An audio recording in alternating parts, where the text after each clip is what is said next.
الحمد لله وكفى والصلاة والسلام على من لا نبي بعده أما بعد فأعوذ بالله من الشيطان الرجيم بسم الله الرحمن الرحيم قال الله تبارك وتعالى في القرآن المجيد والفرقان الحميد فاذكروا آلاء الله لعلكم تفلحون صدق الله مولانا العظيم رب اشرح لي صدري ويسر لي أمري واحلل عقدة من لساني يفقهوا قولي مولاي صل وسلم دائما أبدا على حبيبك خير الخلق كلهم هو الحبيب الذي ترجى شفاعته لكل هول من الأحوال مقتحم فإنه شمس فضل هم كواكبها يظهرن أنوارها للناس في الظلم دامت عهد النصارى في نبيهم واحكم بما شئت فيه مدحا فيه واحتكم فإن من جودك الدنيا وضرتها ومن علومك علم اللوح والقلم وأحسن منك لم تر قط عيني وأجمل منك لم تلد النساء خلقت مبرأ من كل عيب كأنك قد خلقت كما تشاء.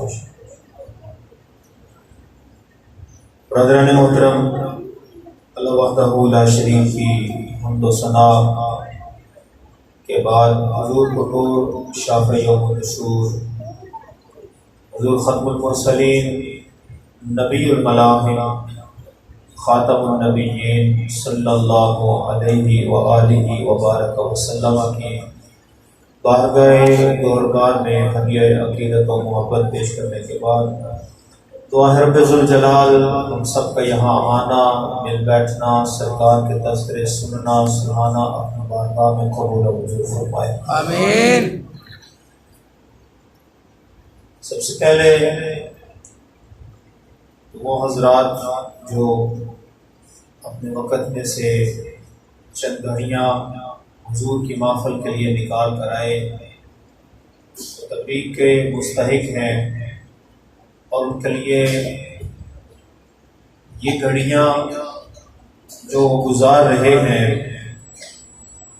اللہ تبارک و تعالیٰ کی بارگاہ میں امید ہے کہ ہماری یہ گھڑیاں حضور کی یاد میں گزارنا ہمارے لیے ذریعہ نجات بن جائے، سبحان اللہ۔ اور لائق صد احترام و تکریم علماء کرام،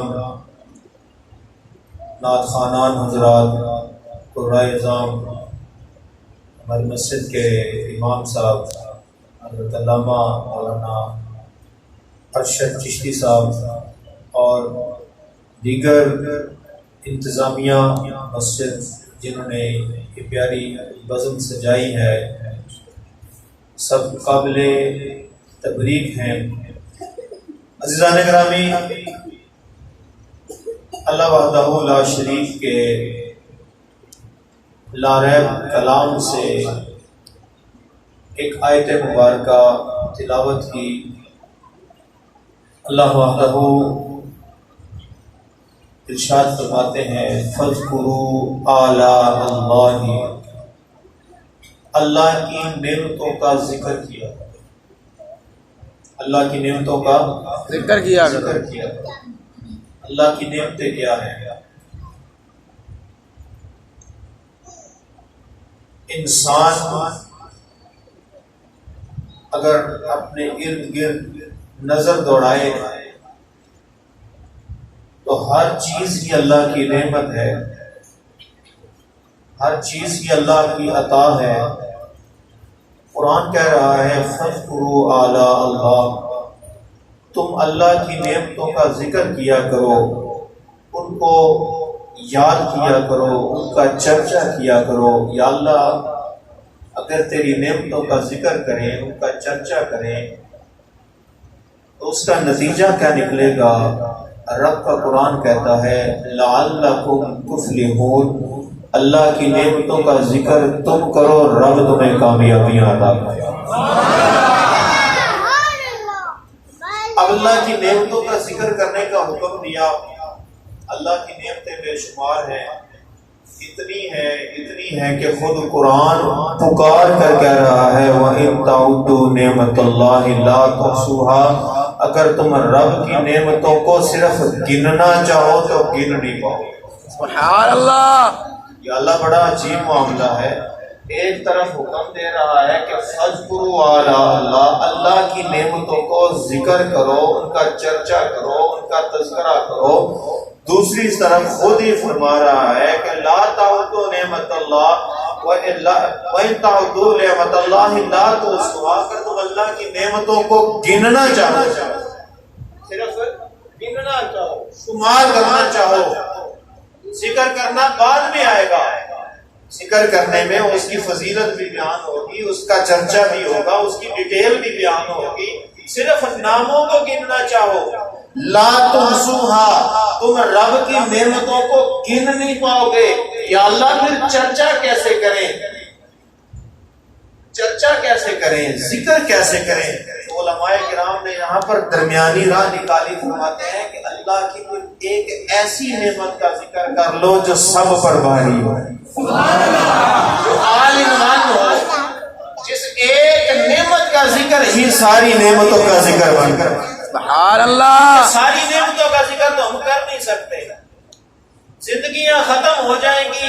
اللہ کا قرآن کہہ رہا ہے کہ تم اللہ کی نعمتوں کو صرف گن نہیں پاؤ گے، تمہاری زندگیاں ختم ہو جائیں گی، تو یا اللہ چرچا کیسے کریں؟ تو فرمایا علماء نے کہ اللہ کی اس نعمت کا ذکر کر لو جو ساری نعمتوں کی نعمت۔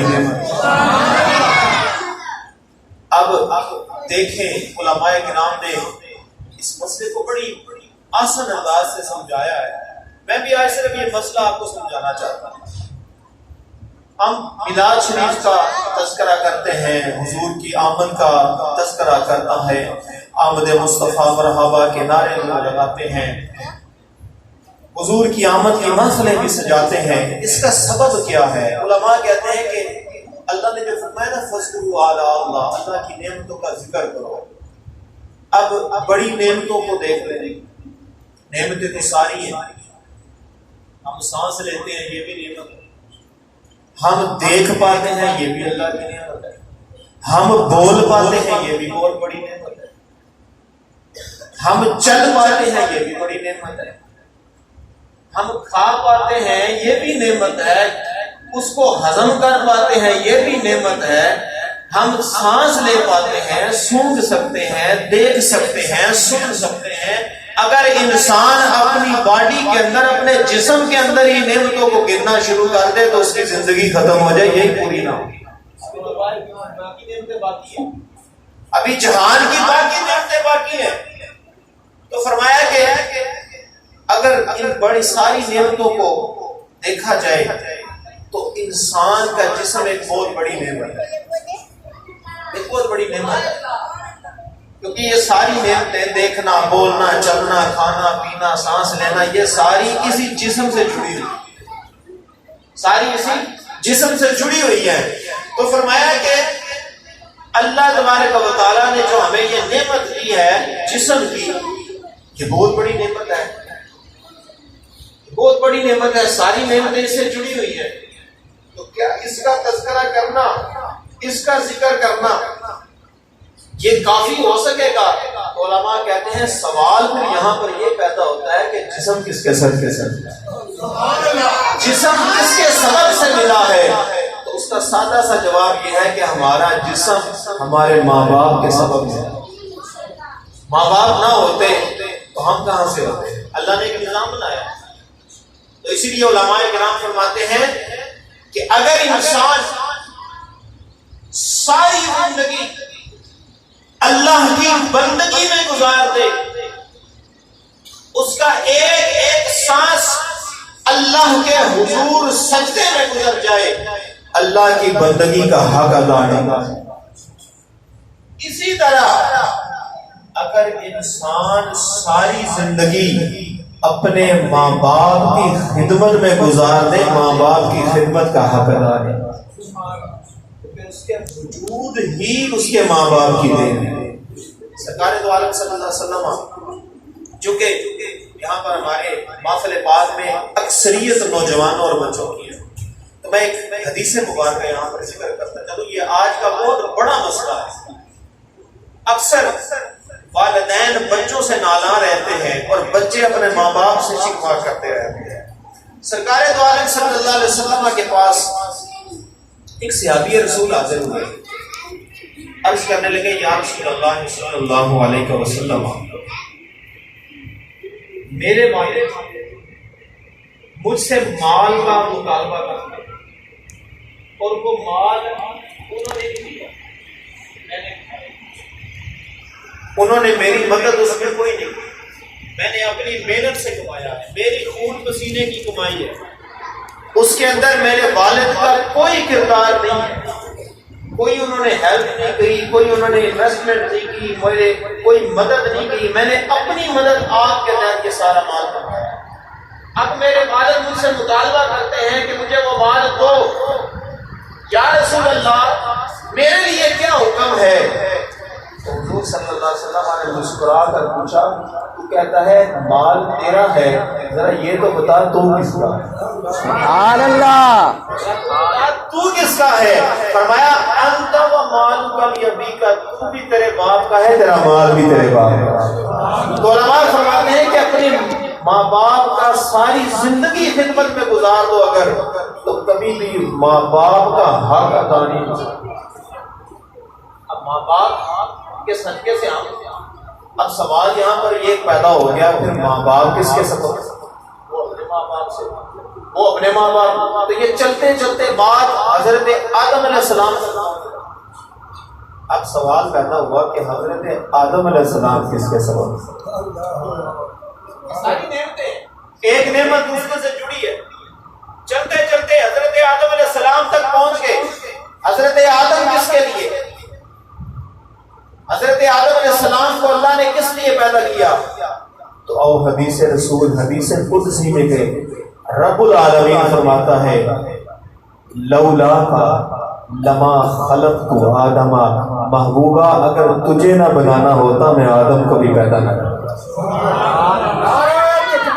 اللہ اکبر،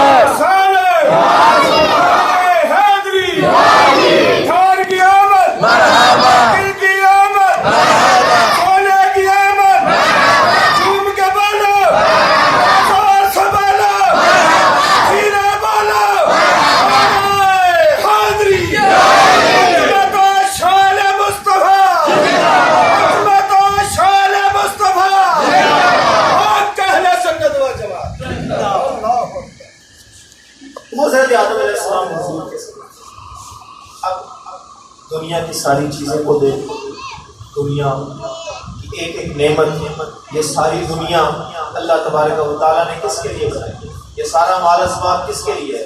انسان کے لیے۔ کائنات کس کے لیے بنائی؟ انسان کے لیے۔ انسان کو رب نے بنایا اپنی عبادت کے لیے۔ قرآن کہتا ہے وَمَا خَلَقْتُ الْجِنَّ وَالْإِنسَ إِلَّا لِيَعْبُدُونَ، ہم نے انسان اور جن کو پیدا کیا ہے اپنی عبادت کے لیے۔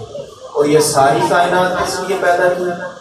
رب کا قرآن کہتا ہے وَسَخَّرْنَا لَكُمْ مَا فِي الْأَرْضِ وَسَخَّرْنَا لَكُمْ مَا فِي السَّمَاوَاتِ وَالْأَرْضِ، ہم نے جو کچھ آسمانوں میں ہے، جو کچھ زمین میں ہے، سب کچھ انسان تیرے لیے بنا دیا۔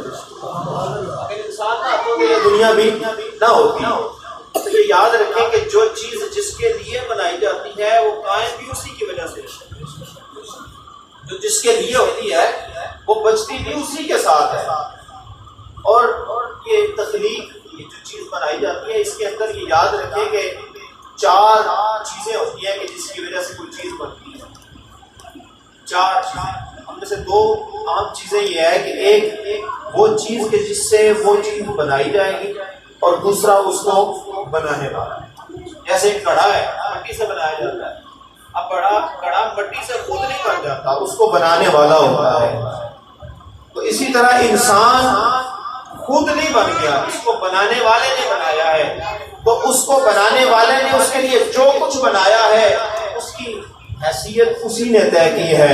فرمایا کہ انسان تجھے میں نے اپنی عبادت کے لیے بنایا ہے، باقی سب کچھ تیرے لیے بنایا۔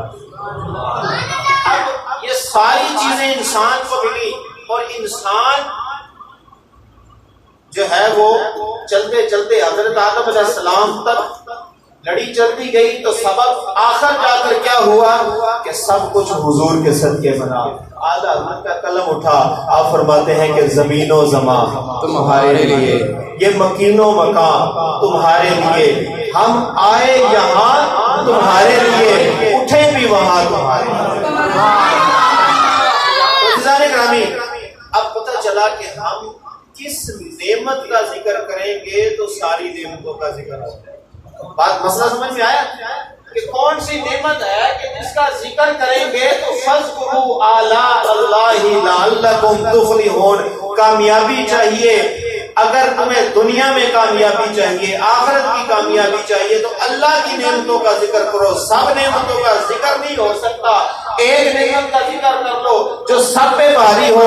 ہم نے تلاش کیا تو ہمیں ایک ہی نعمت ملی جس کو رب کا قرآن کہتا ہے قل بفضل اللہ وبرحمتہ فبذلک فلیفرحوا۔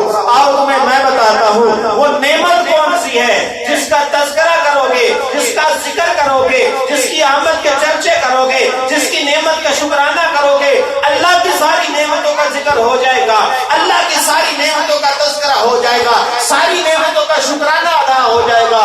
وہ ساری نعمتوں کی نعمت ہے جس کو آمد مصطفیٰ مرحبا کے نام سے ہم یاد کرتے ہیں۔ قل بفضل اللہ وبرحمتہ فبذلک فلیفرحوا هو خیر مما یجمعون۔ اللہ کے محبوب کی آمد کا تذکرہ کرو، یہ جو تم جمع کر کے رکھتے ہو اس سے بہتر ہے۔ سبحان اللہ۔ سرکار دو عالم صلی اللہ علیہ وسلم کی آمد کا تذکرہ، حضور کا میلاد، بڑی یہ مہینہ شروع ہو گیا نا میلاد شریف کا، تو جن کو نعمت ملی ہے نا ان کے چہروں پر خوشیوں کے آثار نظر آتے ہیں۔ سبحان اللہ۔ ان پہ خوشی کے آثار نظر آتے ہیں، اور جن کو رب نے اپنی آیت میں مخاطب نہیں کیا وہ پریشان نظر آتے ہیں۔ اللہ تبارک و تعالیٰ نے فرمایا محبوبہ ہم نے آپ کو بھیجا ہے مومنوں کی طرف، اور یہ جو ہم نے نعمت دی ہے لقد من اللہ علی المؤمنین، محبوبہ ہم نے بے شک احسان کیا ہے مومنوں پر۔ بھیجا تو ساری سب کی طرف ہے، وما ارسلناک الا رحمتا للعالمین، محبوبہ ہم نے آپ کو سارے جہانوں کے لیے رحمت بنا۔ یہ بڑی مزے کی بات ہے، حضور رحمت ہے کس کے لیے؟ حضور رحمت اگر بات پھر وہی چلی جاتی ہے وَإِن تَعُدُّوا نِعْمَتَ اللَّهِ، اللہ کی بنائی ہوئی چیزوں کو گن نہیں سکتے۔ حضور رحمت انسانوں کے لیے، حضور رحمت جنوں کے لیے، حضور رحمت حیوانوں کے لیے، نباتات کے لیے، پتھروں کے لیے، پہاڑوں کے لیے، دریاؤں کے لیے، شمس و قمر کے لیے، چاند تاروں کے لیے، آسمانوں کے لیے، زمینوں کے لیے، جنت کے لیے، دوزخ کے لیے، عرش کے لیے، کرسی کے لیے، ہر چیز۔ کسی نے پوچھا حضور ہر چیز کے لیے رحمت کیسے ہوگے؟ پہاڑوں کے لیے کیسے رحمت، پتھروں کے لیے کیسے رحمت؟ تو ہم قرآن سے پوچھتے ہیں بتا، ہاں تو بتا دے اس کے سوال کا جواب کہ حضور ہر چیز کے لیے رحمت، پتھروں، پہاڑوں، نباتات، حیوانات کے لیے کیسے رحمت ہوگے؟ تو قرآن کہتا ہے کہ رب العالمین، قرآن میں فرماتا ہے الحمدللہ رب العالمین، تمام تعریفیں اس خدا کے لیے جو رب ہے عالمین کا۔ تو عالمین کون سے؟ وہی عالمین ہے کہ جس کا ذکر قرآن دوسری جگہ کہہ رہا ہے وَمَا أَرْسَلْنَاكَ إِلَّا رَحْمَةً لِلْعَالَمِينَ۔ جس عالمین کا خدا رب ہے اسی عالمین کا مصطفیٰ رحمت۔ رحمت للعالمین، محبوبہ ہم نے آپ کو تمام جہانوں کے لیے رحمت بنا کر، لیکن رب نے، اور یہ یاد رکھیں کہ احسان اس کو دکھلایا جاتا ہے جو احسان ماننے والا ہو. بے قدرے کے سامنے کبھی بھی کوئی نعمت کا ذکر نہیں کرتا. رب العالمین کو پتا تھا کہ کچھ ایسے بندے آئیں گے جو میرے مصطفیٰ کی آمد پر شکر نہیں منائیں گے، تو رب نے فرمایا میں ان کو بلا بھی نہیں، میں ان کو مخاطب بھی نہیں کر رہا، میں تو مخاطب ہی ان کو کر رہا ہوں جن کو اللہ نے ایمان عطا کیا ہے. یہاں سے سمجھ جاؤ جو مصطفیٰ کی آمد پر خوش ہوتا ہے، اس نعمت عظمیٰ کے چرچے کرتا ہے، اس نعمت کے ملنے پر خوشی کا اظہار کرتا ہے، وہ اپنے ایمان کا اظہار کر رہا ہے. اور جو پریشان ہوتا ہے، جس کا دل تنگ ہوتا ہے، جس کو پریشانی لاحق ہوتی ہے، وہ اپنے ایمان کی تو عزیزان گرامی، حضور نبی علیہ الصلوۃ والسلام کی آمد ہوئی. سرکار دو عالم صلی اللہ علیہ وسلم نے اس کائنات کو اپنے نورانی قدموں سے مزین کیا. حضور نبی علیہ الصلوۃ والسلام کی امی جان حضرت آمینہ طیبہ طاہرہ آپ فرماتی ہیں کہ جب میرا بیٹا اس دنیا میں تشریف لایا تو ہر طرف سے ایک ہی پکار تھی، فرشتے غیب سے آوازیں، ایک ہی آواز آ رہی تھی کہ آج وہ آ گیا ہے کہ جو رب کا سب سے زیادہ نام، آج وہ آ گیا ہے. تیری آمد تھی کہ بیت اللہ مجرے کو جھکا، تیری ہیبت تھی کہ ہر خود تھر تھرا کے گر گئے. عزیزان گرامی، سرکار دو عالم صلی اللہ علیہ وسلم دنیا میں تشریف لائے، آپ کی تشریف آوری ہوئی. حضور صلی اللہ علیہ وسلم وہ نعمت ہے. اور میں نے عرض کر رہا تھا کہ اللہ تبارک و تعالیٰ نے، ہم سے سوال ہوتا ہے نا کہ میلاد صحابہ نے منایا، حضور کے دور میں ہوا، حضور نے منایا، صحابہ نے نہیں منایا، تم کیوں مناتے ہو؟ میں کہتا ہوں رب کا قرآن اٹھا کر میں دیکھو، سب سے پہلے مصطفیٰ کا میلاد رب نے منایا. سب سے پہلے مصطفیٰ کا میلاد خود رب العالمین نے منایا، اور سب سے پہلے مصطفیٰ پر درود بھی میرے رب نے دیا.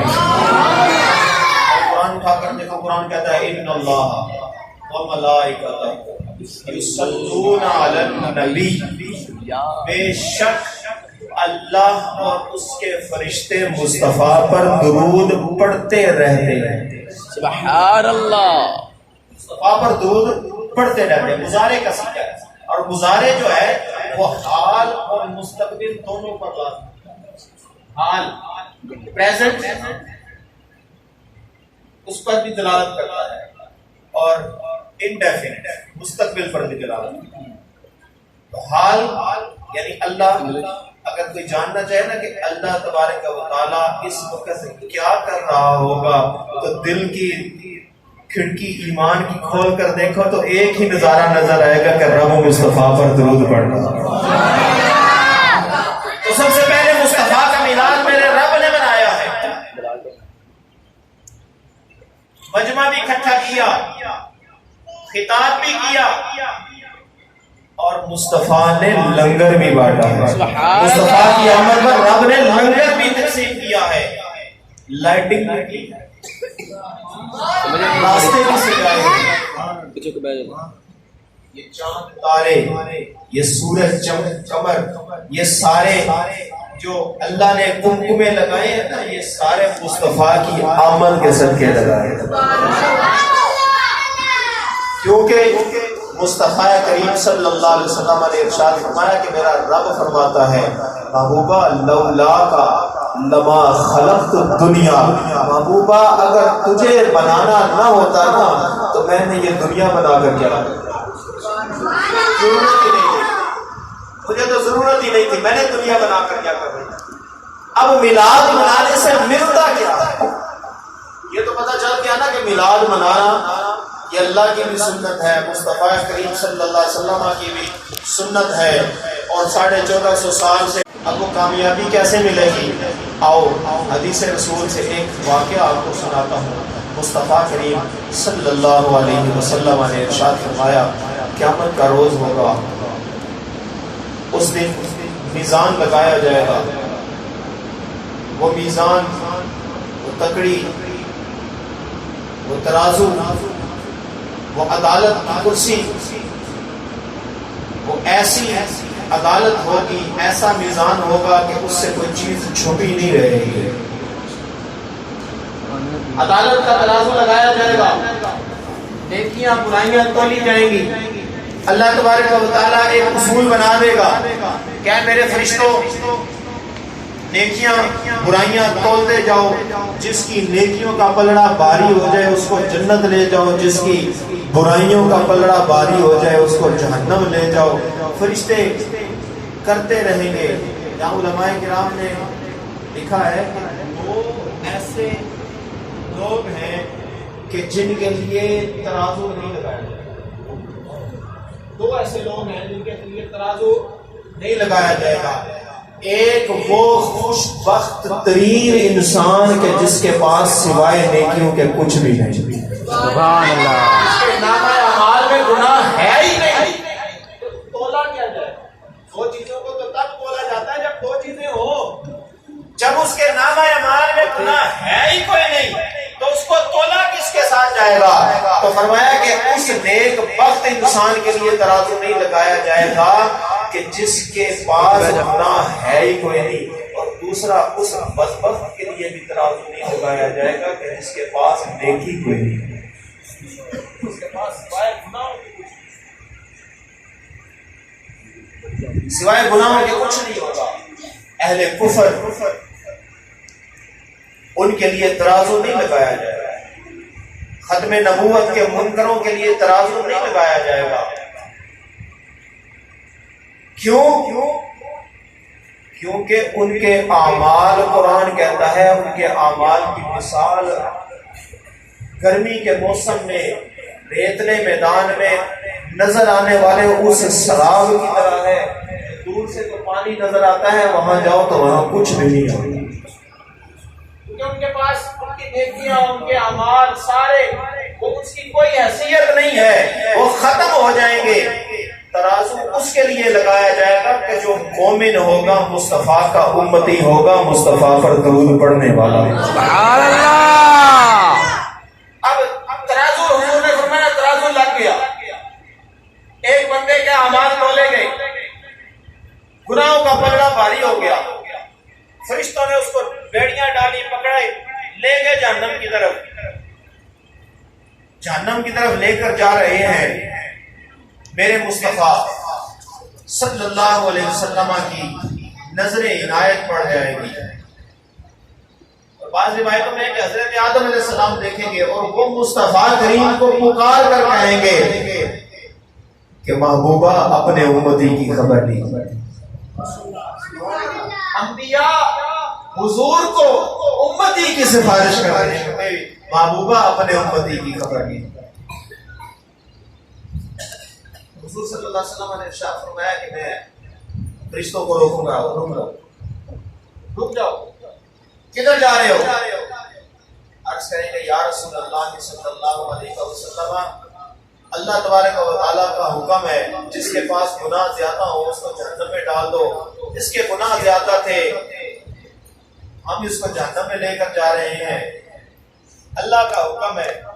مصطفیٰ کریم فرمائیں گے چلو دوبارہ میزان پر، تکڑی پر اس کو لے چلو، اس کے اعمال دوبارہ تولوں گا اور خود کھڑے ہو کر دے گا۔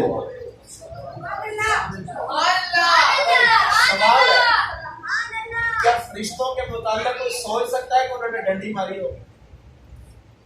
کیا انہوں نے یہ دنیا کا تھانے دار یا ایس ایچ او تو ہے نہیں جو ادھر دوسری پارٹی سے پیسے لے کر ایک غریب بندے کو بھی ودرول کر دے؟ فرشتوں کے متعلق تو ایسا سوچ بھی نہیں سکتے۔ حضور فرمائیں گے کہ چلو دوبارہ میزان پر، دوبارہ اعمال تولو۔ یا اللہ تیرا حکم ہے، ہم نے اعمال تول لیے ہیں، تیرے محبوب فرما رہے ہیں دوبارہ چلو۔ مصطفیٰ کریم صلی اللہ علیہ وسلم کا حکم ہے، اللہ فرمائے گا فرشتوں میرا اصول بالکل اپنی جگہ پہ ہے، لیکن آج میرے مصطفیٰ کے سامنے لب نہ کھولو، کیونکہ میں نے اپنے محبوب سے وعدہ کر رکھا ہے وَلَسَوْفَ يُعْطِيكَ رَبُّكَ فَتَرْضَىٰ۔ محبوبہ ایک دفعہ قیامت کا دن آنے تو دے، اللہ تجھے اتنا دے گا کہ تو راضی ہوگا۔ اتنا صبر ہے ان ایقاد بزم بشر کا کہ ان کی شان کریمی دکھائی جانے والی۔ محبوبہ اللہ تجھے اتنا دے گا کہ محبوبہ جب تو فرمائے گا یا اللہ میں راضی، پھر رب بھی راضی نہیں۔ تماشا تو دیکھو کہ دوزخ کی آگ ہے، چلائے خدا بجائے محمد۔ مصطفیٰ کریم صلی اللہ علیہ وسلم دوبارہ اس کو میزان پر لے جائیں۔ حضور کے ساتھ محبت کا رشتہ استوار کرنے والوں، ہمیں ملتا کیا ہے؟ ذرا بتاؤ ان کو کہ جن کو پریشانی ہوتی ہے میلاد کے موسم میں آ کر، ہمیں کیا کیا ملتا ہے؟ حضور فرماتے ہیں کہ دوبارہ میں اس کو میزان پر لے جاؤں گا، دوبارہ تو میں لے گیا ہوں۔ ظاہر ہے فرشتوں نے تو ڈنڈی ماری کوئی نہیں تھی، نتیجہ پھر وہی نکلنا تھا، نتیجہ پھر وہی نکلا۔ گناہوں کا پلڑا بھاری ہو گیا، نیکیوں کا پلڑا ہلکا ہو گیا۔ فرشتوں نے عرض کی یا رسول اللہ اب آپ ہی بتا دیجئے ہمارے لیے کیا ہوگا۔ آپ ہمیں پکار واپس لائے ہیں، اب آپ ہی بتائیں ہمارے لیے کیا ہوگا۔ حضور کے غلاموں، سرکار دو عالم صلی اللہ علیہ وسلم اپنی جیب مبارک سے ایک پرچی نکالیں گے، وہ چپ کر کے ایسے نیکیوں کے پلڑے میں رکھ دیں گے۔ وہ پرچی رکھنے کی دیر ہوگی، نیکیوں کا پلڑا بھاری ہوگا، پلڑا بھاری ہو جائے گا۔ فرشتے اس کی زنجیریں توڑ دیں گے، اور وہی فرشتے جو اس کو جہنم میں لے کر جا رہے تھے اس کو مبارکبادیں دینا شروع ہو جائے، مبارکبادیں دیں گے۔ کیا بندے تجھے مبارک ہو، محبوب کے صدقے تجھے اللہ نے جنت دی۔ سبحان اللہ۔ حضور فرماتے ہیں کہ وہ بندہ ہاتھ جوڑ کر عرض کرے گا یا رسول اللہ، سجدے بھی تھے، عبادتیں بھی تھیں، روزے بھی تھے، ریاضتیں بھی تھیں، زکوٰۃ و خیرات بھی تھے، حج و عمرے بھی تھے، میری وہ ساری عبادتیں تو ٹکرے بن گئی، میرے وہ سارے طواف تو صرف ورزش بن گئی، میرے وہ سارے روزے تو صرف بھوک پیاس بن گئے، وہ تو کچھ کام نہ آیا۔ یا رسول اللہ یہ پرچی میں کیا تھا؟ کس نے مجھے یاد بتایا؟ یہ پرچی میں کیا تھا؟ تو امام الانبیاء کے غلاموں، حضور فرمائیں گے میرے غلام تجھے یاد نہیں ہمیں یاد ہے، تجھے یاد نہیں ہمیں یاد ہے۔ یہ تیرا وہ محبت والا درود ہے جو تم نے بغیر کسی کو بتائے خاموشی سے میرے اوپر پڑھا۔ لوگوں کو پریشانی ہوتی ہے کہ حضور سنتے نہیں ہیں، کیسے سنیں گے، کیسے سنیں گے، کیسے سنیں گے۔ یہ بات ہے، یہ آج کل ساری چیزیں اللہ نے ہمارے لیے بنائی ہے نا۔ آج کل میرا خیال ہے شاید کوئی بچہ بھی نہیں ہوتا جس کے پاس موبائل نہ ہو، تو یہاں سے بیٹھ کر دنیا کے آخری کونے میں ہم فون ملاتے ہیں نا، ادھر سے ہم کہتے ہیں السلام علیکم، وہ کہتا ہے جی وعلیکم السلام، تو ہم پوچھتے ہیں کہ ہمارا سلام وہاں پہنچا کیسے؟ یہ سلام وہاں پہنچا کیسے؟ تو سائنس کا کوئی چھوٹا سا بچہ بھی جو سائنس جانتا ہو نا، وہ یہی کہے گا کہ یہ ہوا ہے تو ہمارا سلام اٹھا کر لے کر ہوا کے اوپر سوار ہو کر ہمارا سلام جاتا ہے، اور اتنی رفتار سے جاتا ہے کہ ادھر سے ہماری زبان سے نکلتے الفاظ ہیں وہ ادھر پہنچ جاتے ہیں۔ یہ جو ہوا تیرا سلام اٹھا کر پھر رہی ہے نا، یہ تیرے لیے تو بنائی نہیں گئی، یہ تو رب نے بنائی اپنے مصطفیٰ کے لیے. تو جو ہوا تیرے لیے بنائی نہیں گئی وہ تیرا سلام اٹھا کر پھر رہی ہے تو مصطفیٰ کا سلام نہیں لے کر جائے گی. اور یارو مصطفیٰ کریم صلی اللہ علیہ وسلم اس ہوا کے بھی محتاج کوئی نہیں، کیونکہ حضور ہوا کے لیے ہوا مصطفیٰ کی. تو حضور صلی اللہ علیہ وسلم نے فرمایا کہ میں جب اس کو کہوں گا کہ یہ تیرا درود ہے جو تو نے مجھ پر پڑھا تھا تو وہ جھوم اٹھے گا اور پھر یہی پکارے گا کہ یا رسول اللہ کیا آج میرے اس درود کی قیمت مجھے پتہ چلی جو دنیا میں نے پڑھا تھا. اب ایک سوال ہے، نامہ اعمال میں ساری نیکیاں تولی جائیں گی، فرشتے چھوڑے گا تو نہیں، کوئی فرشتوں سے کوئی چیز رہ تو نہیں جائے گی، کوئی صفحہ، کوئی کاپی، کوئی دفتر، کوئی رجسٹر کوئی رہ جاتا ہو فرشتوں سے؟ ایسا تو کوئی نہیں. سارے اعمال تولے جائیں گے، ساری نیکیاں بھی تولی جائیں گی، سارے گناہ بھی تولے جائیں گے. یہاں بیٹھے ہیں فرشتے، سارا ان کے پاس ریکارڈ موجود ہے، ایک ایک لمحے کا، ایک ایک سانس کا ریکارڈ موجود ہے. یہ درود ان سے کیسے رہ گیا؟ یہ درود ان سے کیسے رہ گیا؟ یہ کیوں نہیں انہوں نے تولا؟ تو بتایا بندے حضور تو وہ درود بھی سن لیتے ہیں جو ان فرشتوں کو بھی نہیں سنائی. میرے مصطفیٰ تو وہ درود بھی تیرا پڑھا ہوا سن لیتے ہیں کہ جو کرامن قادرین کو بھی سنائی نہیں دیتا، مصطفیٰ کریم ڈائریکٹ سن لیتے ہیں. میرے مصطفیٰ کریم صلی اللہ علیہ وسلم نے ارشاد فرمایا کہ جب میرا امتی محبت کے ساتھ مجھ پر درود پڑھتا ہے نا، مجھ پر درود پڑھتا ہے تو میں صرف اس کا درود سنتا ہی نہیں ہوں، میں اس کو جواب بھی دوں، اس کو جواب بھی دوں. گرامی، اب پتہ چلا کہ ہمیں میلاد والے مصطفیٰ کا میلاد منانے سے ملتا کیا تھا. اذکروا علی اللہ لعلکم تفلحون، یہ وہ کامیابی ہے کہ جب ہم پھنس جائیں گے نا، اعلیٰ حضرت قلم اٹھا اعلیٰ حضرت فرماتے ہیں مجرم ہوں آقا مجھے ساتھ سے، مجرم ہوں آقا مجھے ساتھ لے لو، کہ رستے میں ہے جا بجا. جو سرکاری مال ہوتا ہے نا اس کی چیکنگ بھی نہیں ہوتی. سرکاری مال گاڑی ہو نا سرکاری، اس کو ناکے میں بھی کوئی نہیں روکتا. کیوں بھائی؟ سرکاری نمبر پلیٹ لگی ہے، اس کو روک کے مارنا نہیں. اعلیٰ حضرت فرماتے ہیں مجرم ہوں آقا مجھے ساتھ لے لو. جب آپ کے ساتھ ہوں گے نا تو کوئی روکے گا نہیں. جانے دو، یہ سرکاری ہے، یہ حضور کا وفادار ہے، یہ حضور کا غلام ہے، یہ حضور کا میلاد مناتا رہا ہے. آج جانے دو اس کو، آج جانے دو. آج اللہ ان پر رحمتیں کرے گا جو مصطفیٰ جان رحمت پر درود پڑھتے ہیں.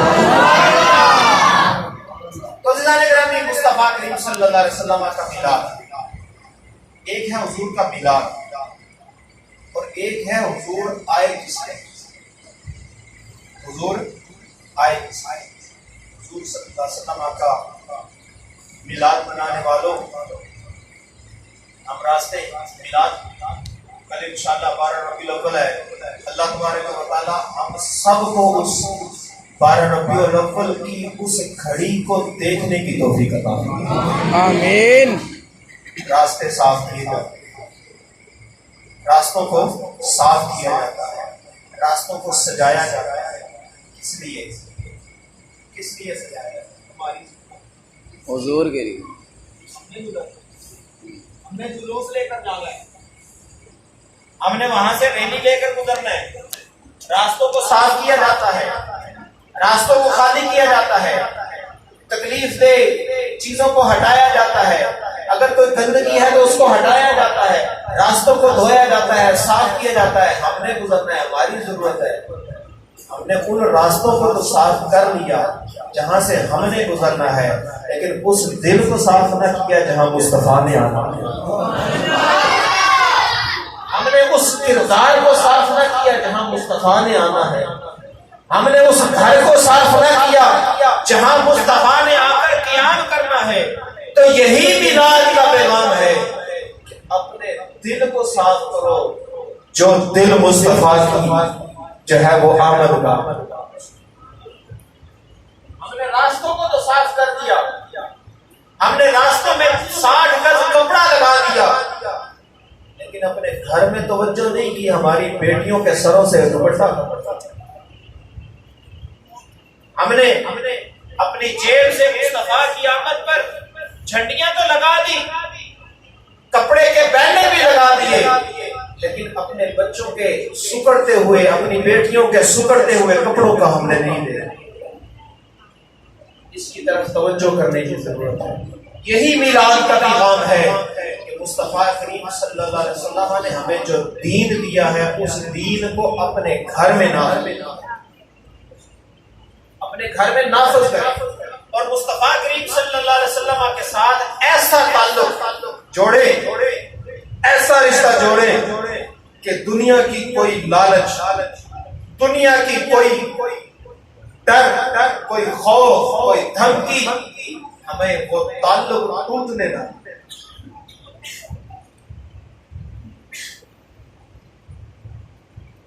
یہ آج کے دور کی بات ہے، برے صغیر پاک و ہند امرتسر کے ایک مولانا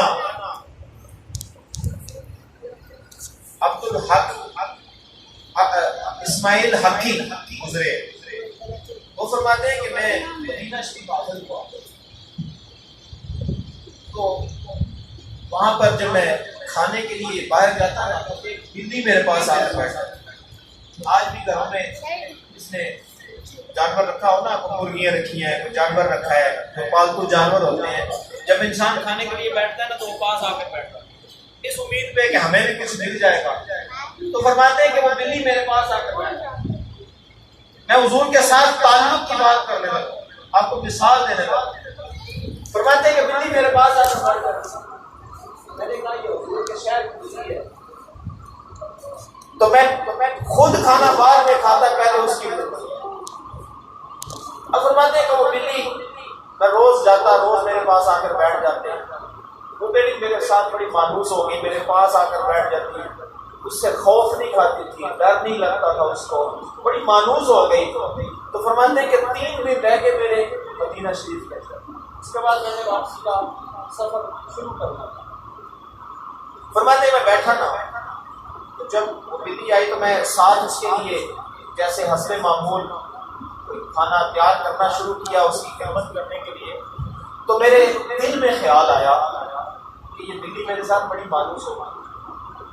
تو لوگ جاتے ہیں نا جب تو سرکار کے شہر سے کوئی تحفہ لے کر آتے ہیں، کوئی کھجوریں لے کر جاتا ہے، کوئی تسبیح لے کر جاتا ہے، کوئی مسلے لے کر آتا ہے، کوئی اپنی اپنی شوق کے مطابق خوشبوئیں لے کر آتا ہے۔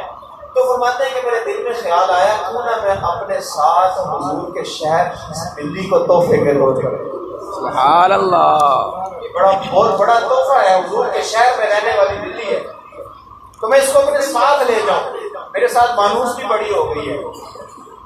تو فرماتے ہیں کہ یہی دل میں خیال ہے، اور جب میں نے اس کے آگے کھانا رکھا نا تو بلی نے منہ موڑا اور دوسری طرف چل گئی۔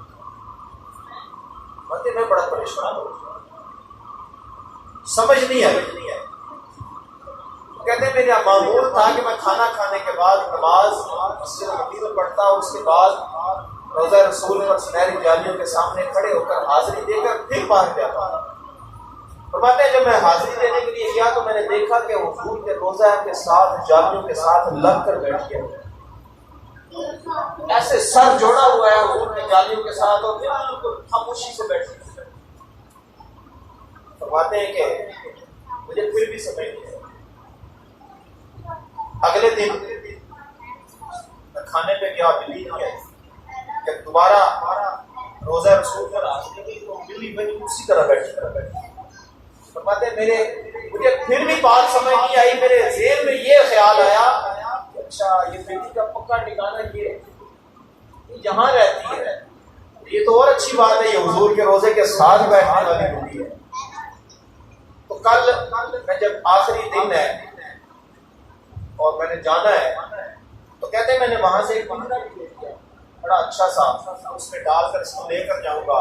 تو خیال کیا کہ جب کل حاصل کے لیے آؤں گا نا تو یہاں سے اس کو لوں گا, ساتھ لے کر چلا جاؤں گا. فرماتے ہیں رات کو جب سویا, میں تو سو گیا لیکن میرا مقدر جاگ گیا. کملی والے تشریف لے آئے, قدموں میں گرا, عرض کی یا رسول اللہ صلی اللہ علیہ وسلم, مجھ غریب پر آپ کا کرم, بڑا کرم ہوا.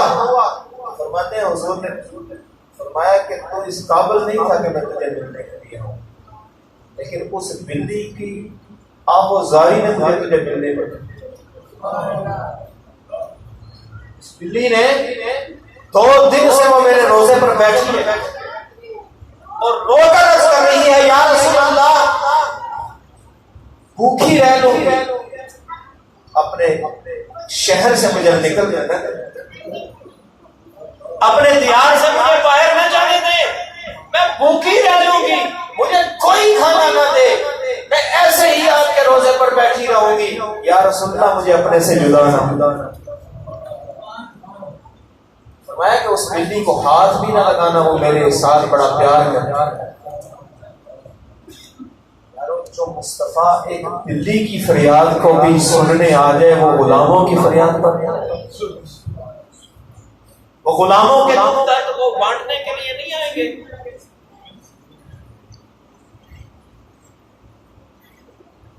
تو حضور صلی اللہ علیہ وسلم کے ساتھ اس بلی نے جیسے تعلق جوڑا تھا, اس کو کوئی خوف نہیں تھا, اس کو پتا تھا کہ وہ بارگاہ ایسی بارگاہ ہے کہ جب میں اس میں جا کر عرض کروں گی میرے سارے کام ہو جائیں. تو بلا تفصیل جس نے بھی سرکار کے ساتھ رشتہ جوڑا ہے, مصطفیٰ نے بھی اس کو ایسا نوازا ہے, ایسا نوازا ہے کہ پھر زمانہ دیکھنا.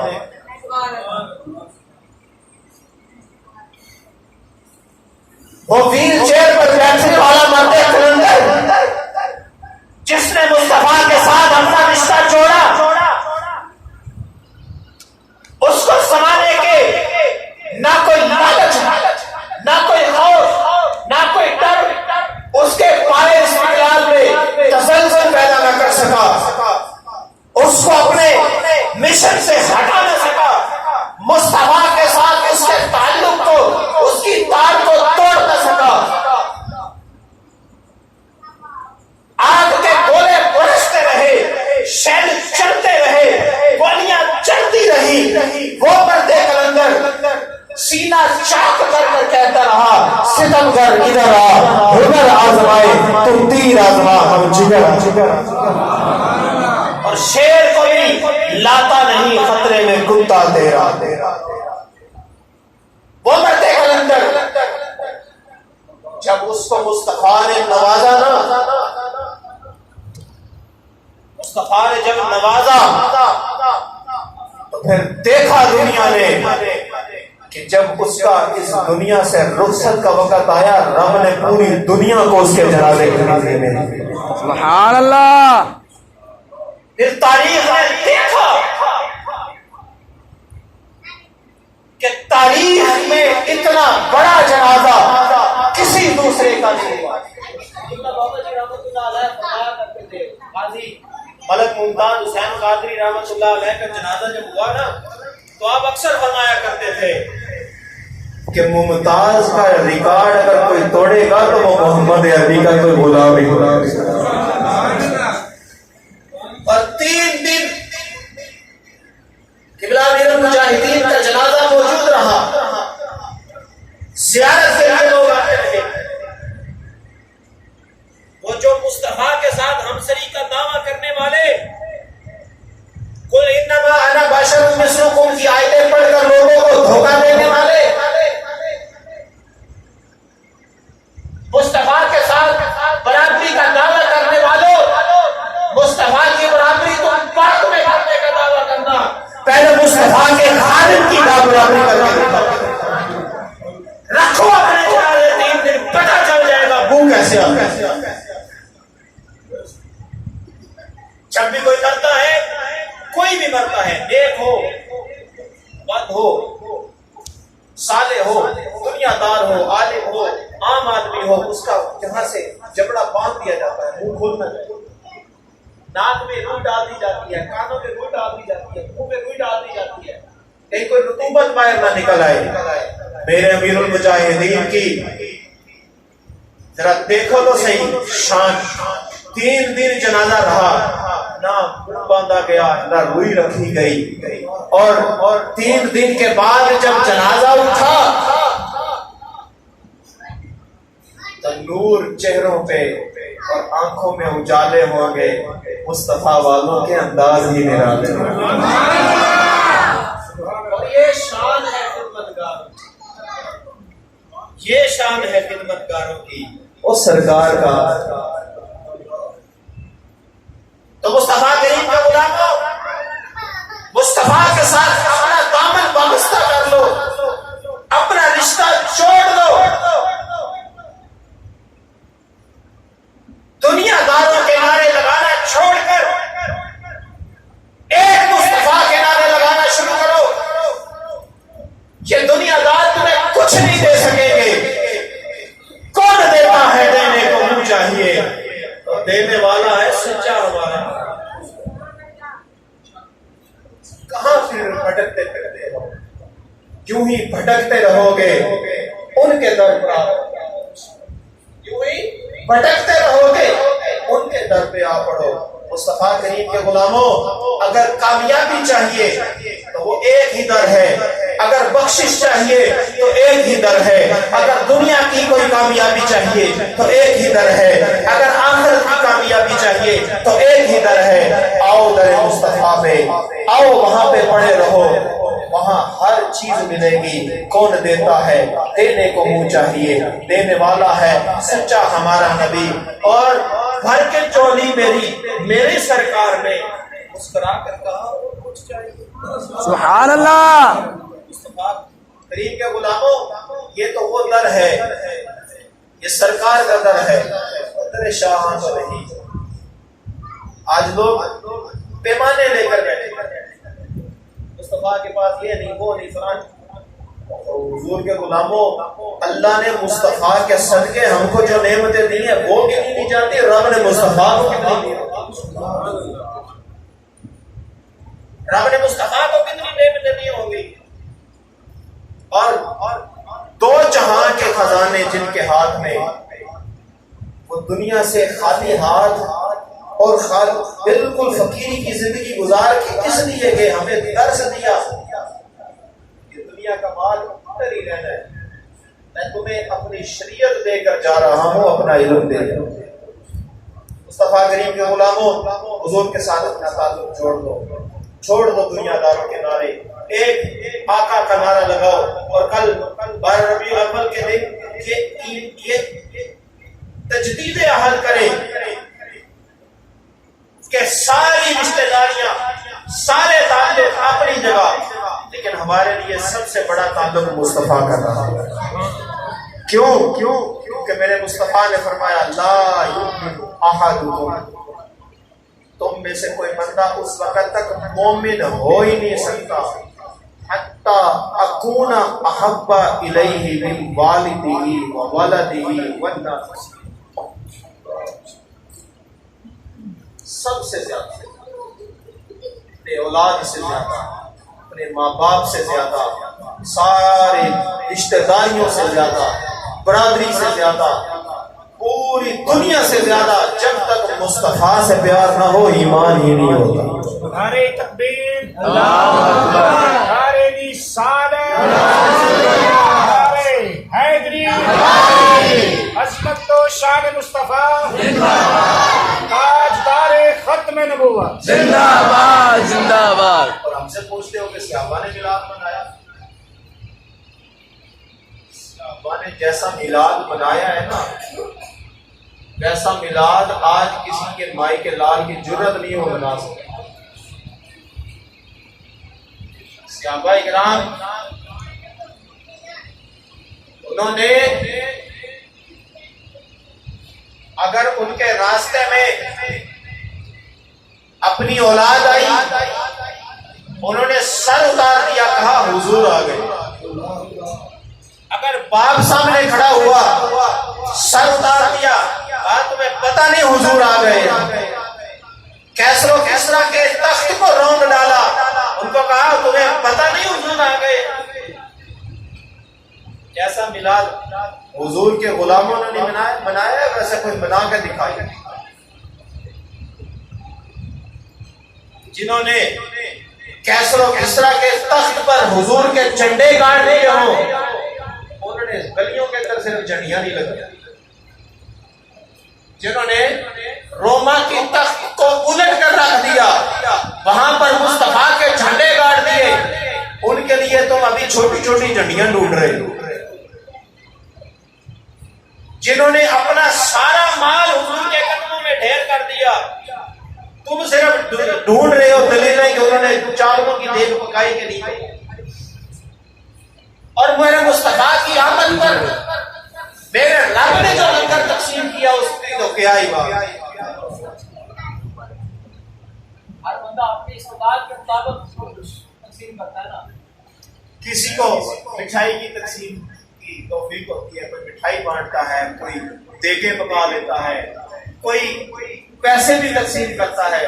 اب رب جب تقسیم کرنے پہ آیا تو رب نے جب مصطفیٰ کا میلاد ہوا تو رب نے فرمایا تم ہر چیز تقسیم کر سکتے ہیں، لیکن جو میں کر رہا ہوں وہ کوئی کر ہی نہیں سکتا۔ رب نے فرمایا فرشتوں، عرب کا جاہلیت کا دور ہے، لوگ بیٹیوں کے پیدا ہونے پر پریشان ہو جاتے ہیں۔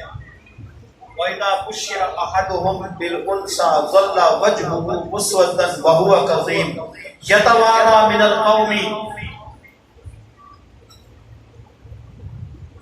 کہ جب اس کو کسی کو خوشخبری سنائی جاتی ہے نا کہ تیرے گھر بیٹی ہوئی ہے، تو قرآن کہتا ہے کہ اس کا چہرہ سیاہ ہو جاتا، چہرہ سیاہ ہو جاتا اور وہ پریشان ہو جاتا کہ آئے میرے گھر بیٹی پیدا ہو گیا۔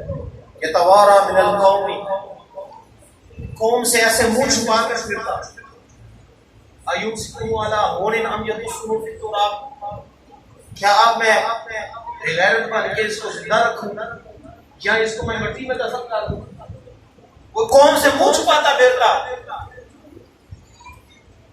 تو اللہ نے فرمایا کہ یہ جاہلیت کے لوگ ہیں، کہیں ایسا نہ ہو کہ میرے مصطفیٰ کریم صلی اللہ علیہ وسلم کی آمد ہو اور کسی کے گھر میں سفید بادل بچھی ہو، مجھے یہ گوارا نہیں۔ اے فرشتوں، جس کے پیٹ میں پہلے سے بیٹی ہے اس کو بھی بیٹے میں تبدیل کر دیا۔ جس کے پیٹ میں پہلے سے بیٹی ہے اس کو بھی بیٹے میں تبدیل کر دو۔ آج رب مصطفیٰ کی آمد پر مٹھائی کے طور پر بیٹے تقسیم کریں۔ سبحان اللہ۔ دیکھو تو صحیح، اللہ کا میلاد منانا، یہ ایسے ہی پریشان ہو جائے، جائے نہیں جائے، کیا کیا جائے کیا نہ کیا جائے۔ اللہ تبارک و تعالیٰ کی بارگاہ میں دعا ہے کہ اللہ تبارک و تعالیٰ ایسے لوگوں کو عقل عطا کرے۔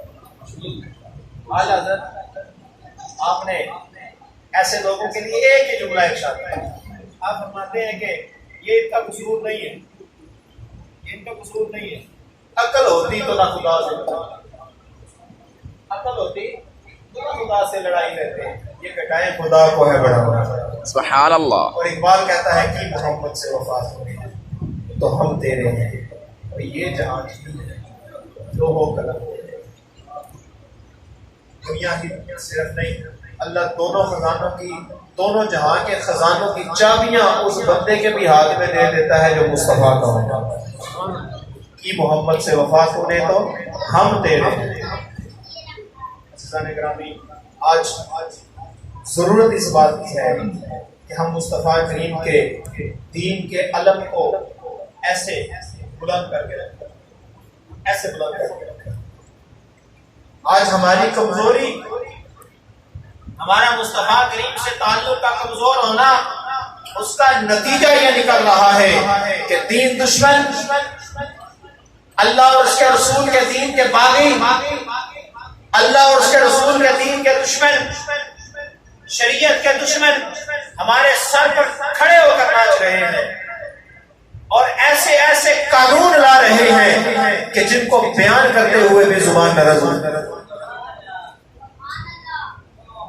ایسے ایسے قانون لائے جا رہے ہیں۔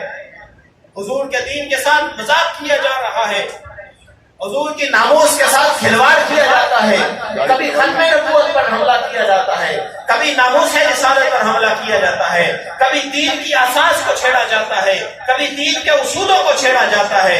یہ ہماری کمزوری ہے کہ ہم نے مصطفیٰ سے اپنا تعلق دور کر بعد میں رو کر کہا رہا تھا